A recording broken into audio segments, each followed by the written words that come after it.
Hi guys, this is Macro Man. This will be the first in a series of videos I'm going to do for VBA beginners, and we are going to start with writing your first macro. So let's get into it. So if we go and create a brand new Excel workbook, if you don't see the developer tab here, if we go to File, Options, and then Customize Ribbon. If you look on the right hand side, you should see developer. Currently that's checked for me, but if it's not checked, then just click the checkbox and click OK, and then you'll see the developer on the ribbon. To get into the Visual Basic editor, just go to the left and select Visual Basic, and that will take you into the Visual Basic editor. Alternatively, another way to do it is to do Alt F11 on your keyboard, and that will also take you into the Visual Basic editor. This is the way the Visual Basic editor is laid out. You've got your project pane here, which shows all of the sheets that you've currently got on this workbook. Down here you've got the properties section, which will show you properties of the sheet and various other things. This will be your coding window. Now if we double click on the sheet, it will show you a blank space as to where you can write a macro, but we always tend to write macros in a module, and what a module is literally just simply a space for writing macros. You could ask why it's not just written in the sheet, but I'll go into that another time. So if you just do insert and then module, that will create a new module called module 1. Double click on that to make sure that we're in the module, and we're going to start writing our first macro.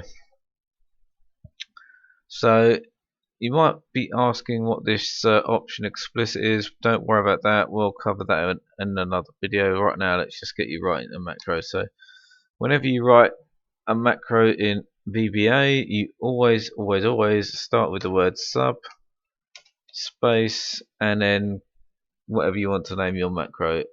So let's just call it my first macro and press enter.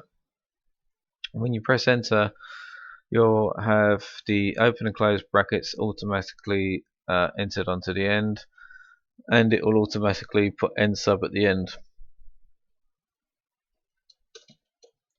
and you can write your code in between these spaces. You can insert as many lines or delete the lines as you like, but all of the coding is put in between sub, whatever the name of the macro is, and end sub. You can't have any spaces or anything like that. It always has to be in the form of a continuous string like that. So let's start off, and as is tradition with all programming languages, we'll do a message box or display a message box that says hello world. So if we just say message box, open a bracket, and hello world, and that's it. That's literally all we want. So if we close this, now how do we run the macro? Well, there's two ways. We can either select this and click the play button, which you'll find here. So if we click play, we'll see a pop-up message box and it says hello world. You just click OK and then the macro will finish. To execute a command line by line, you press F8.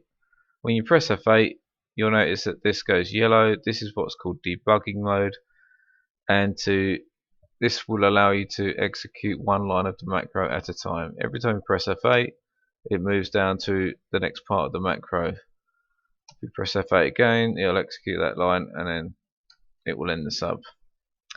But the easiest way, or the most common way, is to insert a button onto the form. So you just click the button. So we go to the developer and then insert. If you hover over here, it says button. Just click that and draw a button onto your sheet. Once that's done, click the macro you want to assign to that button. So when you click it, it runs this macro. So I've got my first macro. Click OK. Let's call it something like this.